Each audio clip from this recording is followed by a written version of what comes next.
امریکہ اور سعودی عرب کے تعلقات اس وقت ایک حساس مرحلے میں داخل ہو چکے ہیں، جہاں ڈونلڈ ٹرمپ کے بیانات اور خطے کی سیکیورٹی صورتحال نے نئی تشویش پیدا کر دی ہے۔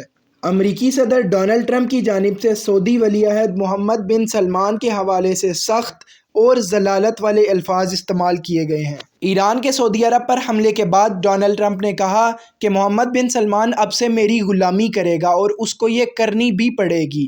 ڈونلڈ ٹرمپ کا یہ بیان اس وقت پوری دنیا کی توجہ کا مرکز بنا ہوا ہے۔ اس بیان سے پہلے ایران کی جانب سے سعودی عرب میں موجود امریکن بیسز کو نشانہ بنایا گیا ہے، جس کے نتیجے میں 12 سے زائد امریکی فوجی اس وقت شدید زخمی ہیں۔ ایران کی جانب سے اس حملے میں 6 بیلسٹک میزائل اور 30 سے زائد شاہد ڈرونز استعمال کیے گئے ہیں۔ ایران پر سعودی عرب کے پچھلے حملے کے نتیجے میں 14 سے زائد امریکی فوجی شدید زخمی ہوئے تھے۔ مشرق وسطیٰ میں امریکی فوجی تعیناتی سے متعلق ایک اہم اپ ڈیٹ سامنے آئی ہے۔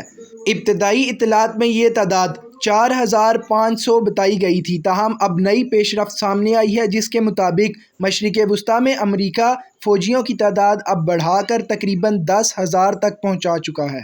مشرق وسطیٰ کی اس بڑھتی ہوئی جنگ میں ایک اور بڑا اہم ملک باقاعدہ طور پر شامل ہو گیا ہے، جس نے صورتحال کو مزید پیچیدہ اور اسرائیل امریکہ کے لیے خطرناک بنا دیا ہے۔ یمن میں موجود حوثی فورسز نے بھی اس جنگ میں اپنی شمولیت کا اعلان کر دیا ہے، جبکہ لبنان کی جانب سے بھی اسرائیل کے خلاف کارروائیاں تیز کر دی گئی ہیں۔ یمن اور لبنان دونوں اطراف سے اسرائیل پر شدید حملے کیے جا رہے ہیں، جن کی شدت بہت زیادہ ہے۔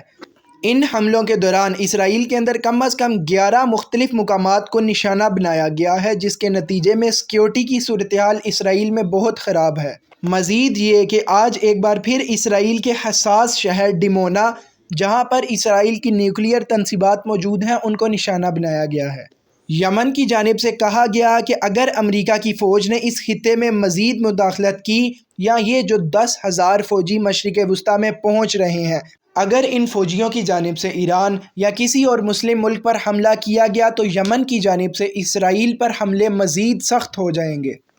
دوسری جانب اس جنگ کے دوران 2 مسلم افواج آپس میں لڑنے کے لیے تیار ہو رہی ہیں۔ رپورٹس کے مطابق بحرین کی فوج اس وقت ہائی الرٹ پر ہے۔ بحرین کی نیوی سمیت تمام عسکری یونٹس کو متحرک کر دیا گیا ہے اور مختلف نوعیت کی فوجی مشقیں تیز کر دی گئی ہیں۔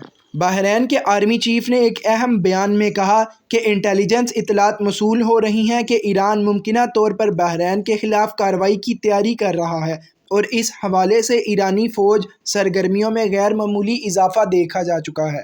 اس سے قبل بھی ایران کے ایک سینئر صحافی یہ عندیہ دے چکے ہیں کہ اگر امریکہ کی جانب سے ایران کے خلاف بوٹس آن دا گراؤنڈ کیے گئے یا براہ راست حملہ کیا گیا تو ایران نہ صرف UAE بلکہ بحرین کو بھی نشانہ بنا سکتا ہے۔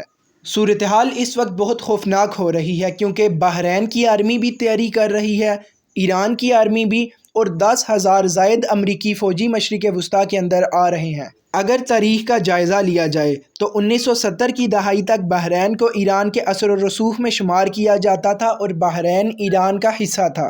بعد ازاں اسے شاہ ایران کی جانب سے برطانیہ کو بطور تحفہ دے دیا گیا اور یوں بحرین کو بطور علیحدہ ریاست تسلیم کیا گیا۔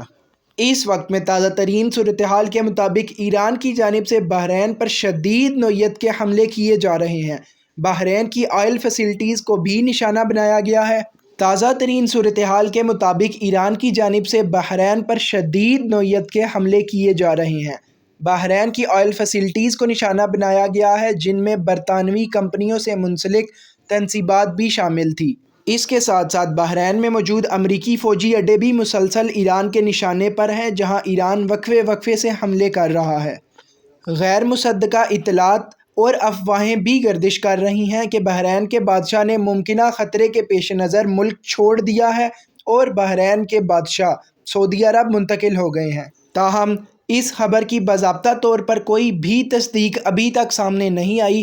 تو ناظرین، یہ تھی تمام ڈیولپمنٹ۔ ایران کی جانب سے سخت وارننگ دے دی گئی ہے کہ اگر UAE اور بحرین نے امریکی فوج کو جگہ دی تو ایران بحرین پر قبضہ کر لے گا۔ اس صورتحال میں جیسے ہی کوئی نئی خبر آتی ہے میں آپ تک پہنچاتا ہوں۔ تب تک کے لیے چینل کو سبسکرائب کریں اور ویڈیو کو لائک کریں۔